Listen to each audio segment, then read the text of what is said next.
Gadis kecil dengan IQ 250 akan dilatih oleh agen menjadi seorang pembunuh. Dia tidak tahu apa-apa, hanya satu pertanyaan. Boleh kasih saya es krim? Dalam sekejap 12 tahun berlalu, gadis kecil itu menjadi wanita cantik. Tapi itu tidak seperti seorang pembunuh. Dan agen mengubah model rambut yang tampan. Selama 12 tahun ia mengajar keterampilan pada gadis itu. Berlatih tinju 3000 kali sehari. Lepaskan pistol dengan tangan kosong 100 kali. Agen berjalan ke belakang gadis itu. Dan menunjukkan sebuah metode cara mencekik leher dalam hitungan detik. Ini dapat membunuh musuh dalam 20 detik. Setelah menyelesaikan serangkaian tes, agen memberi gadis itu tugas pertama. Bunuh keempat pria itu. Mereka telah membunuh lebih dari selusin gadis. Mereka selalu memilih gadis pirang yang cantik. Kemudian ditipu ke hutan dan dibunuh oleh mereka. Adik keempat adalah seorang pria gemuk. Dia memiliki pacar yang cantik. Tapi pacarnya hanya penyamarannya. Berburu wanita lain akan membuatnya merasa puas. Adik ketiga adalah pria penurut. Ayahnya meninggal saat muda. Ibunya mengontrolnya dengan ketat. Setiap hari keluar rumah, dia harus membawa es krim dari ibunya. Adik kedua adalah pria yang aneh. Dari kecil kurang disayangi sehingga mati rasa terhadap cinta. Ada banyak properti di rumah. Tempat tinggalnya hanyalah kamar kecil baginya. Karena dia suka perasaan dingin. Bos besar adalah penyelenggara perburuan. Dia adalah raja laut sebenarnya. Dia sangat menyukai gadis pirang. Jenny sengaja duduk di restoran yang sering mereka hampiri. Rambutnya yang berwarna pirang langsung menarik perhatian bos besar. Dia bertanya ke Jenny kenapa tidak pernah bertemu dengannya.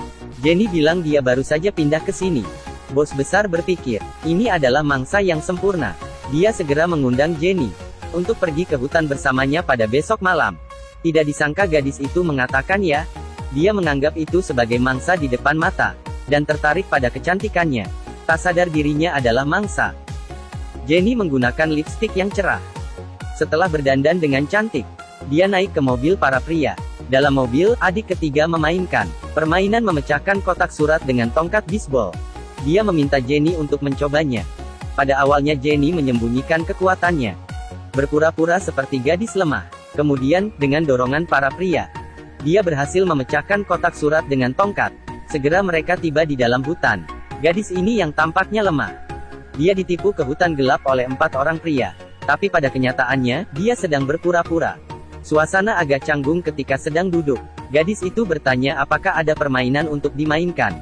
Salah satu pria mengusulkan untuk bermain permainan putar botol. Jenny setuju dengan usulannya. Dia juga melemparkan sebotol anggur padanya. Pria itu mengambil dan menghabisinya. Sebenarnya, botol anggur ini telah diberi obat oleh Jenny. Jika minum obat ini bisa berhalusinasi.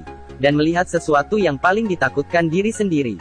Selain bos besar, ketiga pria meminum botol anggur ini. Permainan dimulai. Bos besar mendapat undian berkata jujur. Jenny bertanya kepadanya apa hal paling kejam yang pernah dia lakukan. Bos besar ragu-ragu sejenak. Dia berkata saat pertama kali dia berburu. Dia melepaskan kelinci yang terluka. Bukankah itu hal yang baik?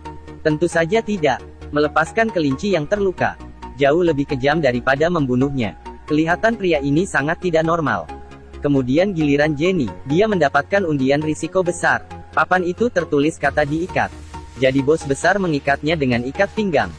Kemudian beberapa orang mulai menunjukkan wajah asli mereka. Jenny berpura-pura sangat ketakutan, dan memohon agar membiarkannya pergi. Keempat pria sangat menikmati perasaan ini. Bos bilang dia memberikan waktu 5 menit untuk melarikan diri. Kemudian mereka akan datang dan memburunya. Jenny dengan mudah melepaskan ikat pinggang di tangannya. Kemudian mengikat rambutnya ke atas. Pada saat ini dari mangsa dia telah menjadi pemburu. Pertama yang muncul halusinasi adalah adik kedua. Karena dia yang pertama kali minum anggur itu. Di depannya, ada 2 orang panda. Ini melambangkan kekerasan orang tuanya.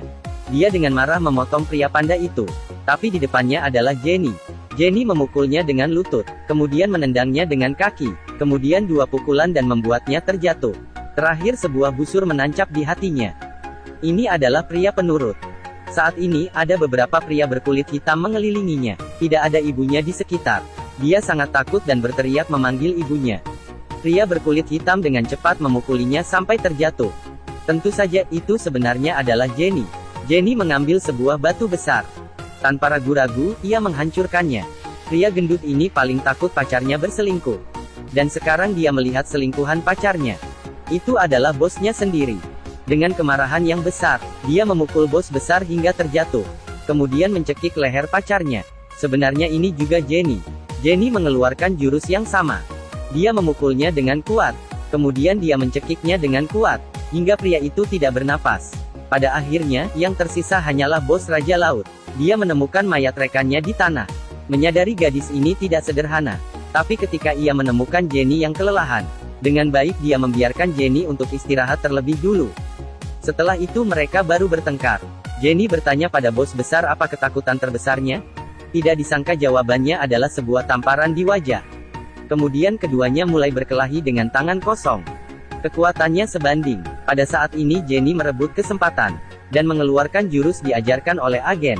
Bos besar dicekik dan pingsan di atas tanah. Tapi Jenny tidak langsung membunuhnya. Sebaliknya, dia merancuni dengan anggur beracun. Kemudian mencekik lehernya dan menggantungnya di udara. Jenny ingin dia merasakan hal yang paling ditakuti di dalam hatinya. Kemudian beberapa wanita dari kejauhan perlahan-lahan mendekatinya. Semuanya mati diracuni olehnya. Ternyata pria ini saat melukai para gadis. Hatinya juga takut pada jiwa gadis-gadis ini. Dia ketakutan hingga kakinya tergelincir dan meninggal. Tugas selesai. Agen tiba-tiba muncul di belakang Jenny. Sebagai hadiahnya, dia membawa Jenny pergi makan enak. Tapi mengapa tidak ada es krim? Banyak orang mengatakan itu adalah film yang buruk. Tapi saya pikir ini film yang lumayan.